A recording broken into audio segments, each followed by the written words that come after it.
13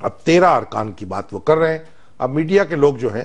پہلے تو یہ ہوتا تھا جہاز لے کے جاتے تھے میڈیا کے لوگ بھی ساتھ سوار ہوتے تھے. اب وہ میڈیا کے جو ہمارے بھائی ہیں وہ الگ سے جائیں گے صحیح اور وہ اپنا الگ سفر کریں گے اور وہاں ان سے ملاقات کریں گے, وزیر اعظم سے دیکھیں گے ان کی تقریر. ہمارے عثمان شامی صاحب جو ہیں وہ بھی کل صبح روانہ ہو جائیں گے. اور دیکھیے اب ہوتا کیا, یہ ایک زمانہ تھا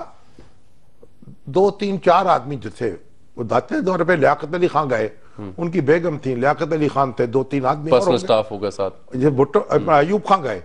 تو ایوب خان صاحب تھے, ان کی بیٹی تھی, ان کی جو بیگم تھی وہ سفر نہیں کرتی تھی ان کے ساتھ, پردہ نشین تھی, تو ان کی بیٹی سفر کرتی تھی اور وہ تھی. 2 آدمی اور ہوں گے, 3 آدمی اور ہوں گے. یہ جو جہاز بھر کر لے جانے کا رواج جو ہے تو بھٹو صاحب نے شروع کیا اور اب پھر اس کے بعد چلن ہو گیا. ابھی تو آپ دیکھیے اس دن ٹپ کا معاملہ ہوا, صدر مملکت کی جو 61 لاکھ آپ ان کی ٹپ کی بات کر رہے تھے تو میں نے ہنس کے بات ٹال دی. افغانستان اب میرے خلاف جناب سوشل میڈیا میں کہا یہ تو سٹیٹس کو کا بڑا حامی ہے. بھائی سٹیٹس بڑی تنقید ہوئی تھی. اب ہوا کیا, ہوا یہ کہ جو ایم ایس صاحب ہیں وہاں کے وہ جا رہے تھے حساب کتاب دے رہے تھے اپنا. ٹھیک. اب انہوں نے جو حساب کتاب تھا انہوں نے یہ لکھ دیا اتنے پیسے ٹپ دی گئی. ٹھیک. اب وہ ایسے جیسے کہ ہمارے ایک بڑے لیڈر تھے کانگریس کے پاکستان بننے سے پہلے, ان کو کچھ بھیجا انہوں نے الیکشن میں خرچہ کرنے کے 10,000 روپے. اب انہوں نے اس کے بعد حساب بھیجیے, کانگریس کے بیٹی نے کہا. تو اب وہ کہا حساب کیسے بھیجے ہیں, اتنا پوسٹر چھپوایا 1,000 روپیہ, یہ کام کیا 200 روپیہ, 2,000 خرچہ ہو گیا. اب 8,000 کا کیا کریں, تو انہوں نے حساب بھیجے 8,000 روپیہ لیوی لگوائی. کیونکہ یہ پوسٹروں کے پیچھے لیوی لگتی تھی نا, اس تو لگتے چپکتے تھے وہ دیواروں پر, تو 8,000 لیوی کے مد میں چلا گیا. تو وہ لیوی مد میں چلے گیا. اب صدر مملکت جو ہے ان کے فرشتوں کو خبر کہ کتنی جناب آئندہ سے اب میرا خیال ہے صدر مملکت جو ہے اب محتاط ہوں گے, پیسے گن کے ٹپ دیا کریں گے اور حساب رکھا کریں گے. مگر یہ مجھے ادھر ادھر سے میں نے جو تانک جھانک کی ہے, کچھ سنگن لگائی, اس سے مجھے اندازہ ہوا کہ ایم ایس صاحب جو تھے وہ لیوی کا حساب اس طرح دے کے چلے گئے, اس میں ٹپ میں ڈال دیا. اچھا چوہے نثار صاحب آج مخاطب ہوئے اسلام آباد میں اور میڈیا سے, اور انہوں نے پشاور حملے کے حوالے سے کچھ اہم اعلانات کیے. قمر المنور وہاں موجود تھے, ان سے ہم بات کریں. قمر السلام علیکم. وعلیکم السلام. قمر, افغانستان کے حوالے سے وزیر داخلہ نے آج جو سٹیٹمنٹ دی تھی اس کا کیا مفہوم کیا تھا, متن کیا تھا اس کا؟ جی بالکل, بڑا بھیڑ جو حملہ تھا اس حوالے سے ہی بات چیت شروع ہوئی تھی اور یہ بتایا جا رہا تھا کہ جو ان میں سے 14 دہشت گردوں میں سے 9 جو ہیں ان کی شناخت نہیں ہوئی اور جو 5 تھے ان کے تو آئی ڈی کارڈ بھی سامنے آ گئے, تو باقی جو 9 ہیں ان کا تعلق جو ہے وہ افغانستان سے بتایا جا رہا تھا. تو وہاں پر موجود جو صحافی تھے انہوں نے یہ کہا کہ کیا یہ انفلٹریشن روکی جا سکتی ہے, جس پر چودھری نثار نے یہ کہا کہ یہ بہت مشکل ہے, ڈیورنڈ لائن جو ہے یہ بہت بڑی ہے اور اس پر اگر فینس بھی لگا دیا جائے تو بہت ساری فیملیز وہاں پہ ایسی رہتی ہیں جو دن میں مطلب 30 سے 40 ہزار لوگ جو ہیں وہ روزانہ بارڈر کے اس پار اور اس پار جو ہے آتے جاتے رہتے ہیں اور اتنی زیادہ لوگ جو ہیں ان کا آمد و رفت یہاں سے لگی رہتی ہے. جبکہ انہوں نے یہ بتایا کہ یہاں پر جو موجود لوگ ہیں وہ جس وقت یہاں پر ہوتے ہیں ان کے رشتہ دار جو ہیں وہ بارڈر کے اس پار ہوتے ہیں. لوگوں نے شادیاں اس طرح کر کے کی ہوئی ہیں کہ بارڈر کے اس پار اور اس پار جو پختون فیملیز ہیں, تو اس وجہ سے وہاں سے آنا جانا جو ہے اس کو روکنا بہت مشکل ہوگا. اور دوسرا یہ اور ان کا یہ بھی کہنا تھا کہ جس طرح اس سے پہلے ہم افغانستان کی حکومت کے ساتھ جب واقعہ پہلا آسانیہ پشاور ہوا تو اسی وقت جو اس پلیٹ فارم کو جا کے استعمال کیا اور وہاں پر جا کے ان کو بتایا گیا کہ آپ کا جو ہے یہ ملک سے یہ استعمال ہوا اور وہاں سے اس کے بعد نتیجہ کیا نکلا یار, نتیجہ کیا نکلا, کہا کیا انہوں نے, کہا کیا انہوں نے کہ نتیجہ کیا نکالا, خائف بھی نہیں ہے ہم ان سے اور ہم ایکشن بھی نہیں کر سکتے اپنے ہاں کھڑے ہو کے اپنی سرزمین پر. جی بالکل, انہوں نے کہا جی ہم اپنی سرزمین پر کھڑے ہو کر ایکشن تو کر سکتے ہیں لیکن ملکی تعلقات خراب ہوں گے, اسی لیے ہم کوشش یہ کر رہے ہیں کہ پھر نتیجہ کیا نکالا. نتیجہ کوئی نہیں نکلا اس بات کا, بس یہی بات ہوئی. انہوں نے یہ کہا کہ اگر ہم یہاں سے حملہ کریں گے تو باضابطہ طور پر کہ ماسٹر مائنڈ جو ہے اس کا تعلق افغانستان سے ہے, یہ ہم آپ سے جاننا چاہ رہے تھے. جی بالکل, یہ بات ماسٹر مائنڈ کے حوالے سے اس طرح کہی گئی تھی کہ جو باقی 9 لوگ ہیں اور جس جگہ سے یہ گینگ آپریٹ ہوا تھا یہ طالبان کا ایک سب گروپ ہے جو وہاں سے آپریٹ کر رہا تھا, اسی وجہ سے وہ یہ کہا جا سکتا ہے کہ وہ سرغنہ جو تھا جو وہاں سے آپریٹ کر رہا تھا وہ افغانستان میں تھا اور اب باضابطہ طور پر جو ہے افغانستان کی حکومت کو اس حوالے سے. پہلی بات یہ سمجھیے کہ یہ جو کوئی انکشاف نہیں کیا وزیر داخلہ نے یا ہمارے یہ نوجوان رپورٹر صاحب جو ہیں, یہ دنیا کو پتا ہے یہ پورس بارڈر ہے ہمارا. پورس بارڈر کہتے ہیں مسامدار بارڈر ہے, یعنی اس کے اندر آپ وہ جیسے جالی ہے وہ, اس میں آمد و رفت آپ روک نہیں سکتے, لیکن اس کا کوئی طریقہ تو کنٹرول کا ہوتا ہے, آخر انٹری پوائنٹ ہوتے ہیں اور کوئی پرمٹ لے کے آنا پڑتا ہے, جانا پڑتا ہے. یہ ساری باتیں درست ہیں, لیکن اصل بات یہ ہے کہ جب افغانستان کی حکومت کو بھی یہ شکایت رہتی ہے جب وہاں کوئی واردات ہوتی ہے کہ پاکستان میں بیٹھے ہوئے لوگوں نے اس کو پلان کیا ہے, اور پاکستان میں جب ہوتی ہے تو پاکستان کو شکایت ہوتی ہے افغانستان کی سرزمین سے. اس کا ایک ہی حل ہے, ایک حل تو یہ ہے کہ بات چیت کے ذریعے سے معاملات کو طے کیا جائے اور یہ جو جنگجو ہیں یہ پرامن طریقے سے مسائل کو حل کرنے پر آمادہ ہو جائے. اور دوسری صورت یہ ہے کہ جو افغانستان کی اور پاکستان کی حکومتیں ہیں وہ یہ تہیہ کر لیں کہ انہوں نے اپنی سرزمین جو ہے اس کو استعمال نہیں ہونے دینا کسی پلاننگ کے لیے ایک دوسرے کے خلاف. جس نے لڑنا ہے وہ جس نے پاکستان کی فورسز سے لڑنا ہے پاکستان کی سرزمین میں آ کر یہ شوق پورا کر لے, اور جس نے افغانستان میں یہ کام کرنا ہے وہ افغانستان کی سرزمین پر یہ شوق پورا کرے, کسی بھی قیمت پر ایک دوسرے کی سرزمین استعمال نہ ہونے دی جائے. یہ کوئی آسان معاملہ نہیں ہے, لیکن اگر ارادہ کر لیا جائے تو پھر اس پر عمل ہو سکتا ہے, اور جب آپ عمل کر رہے ہوں گے تو پھر ایک دوسرے سے شکوے بھی کم پیدا ہوں گے. بالکل ٹھیک. ناظرین یہاں پروگرام میں وقت ہے ایک بریک کا, آپ سے ملتے ہیں ایک بریک کے بعد.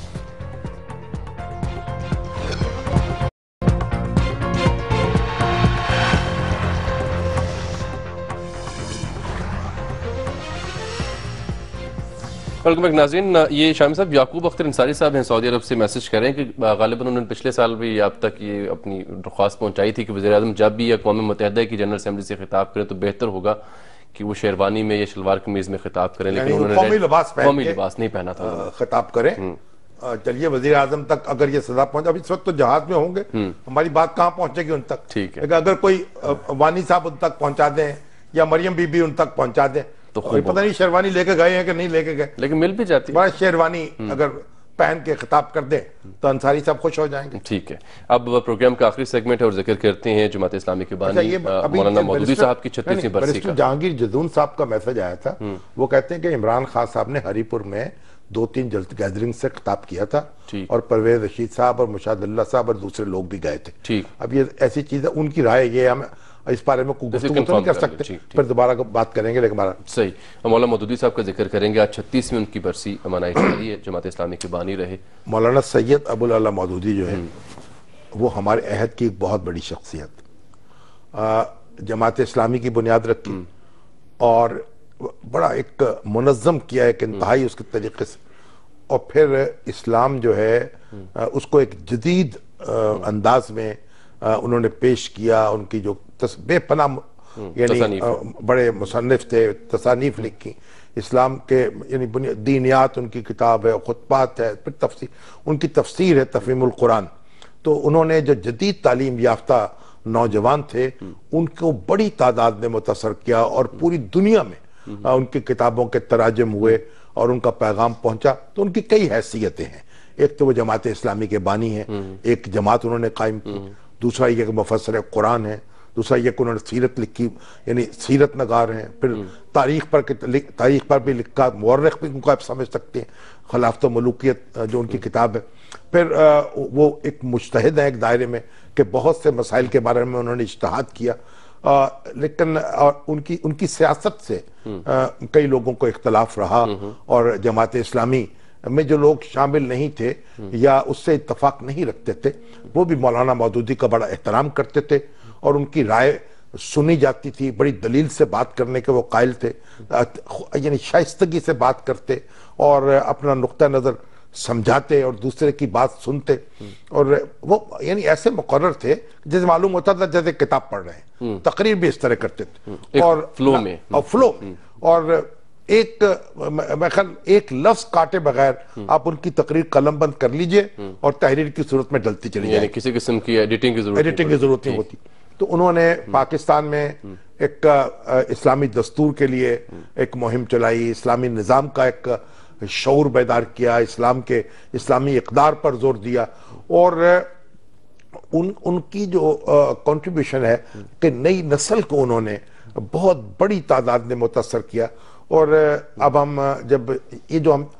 کئی ہمارے دوست کہتے ہیں نا اسلام کی جو رینیسنس کی یا ریوائول کی جو جدید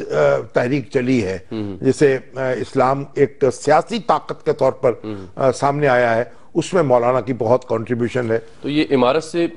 ذاتی وجوہات کی بنا پر علیحدہ ہوتی ہے؟ صحت خراب ہوئی تو پھر انہوں نے ہمارے سے دستبرداری اختیار کر لی اور میاں طفیل محمد صاحب جو ہیں ان کی جگہ لی۔ دیکھیے وہ انہوں نے جو ہمارے مذہبی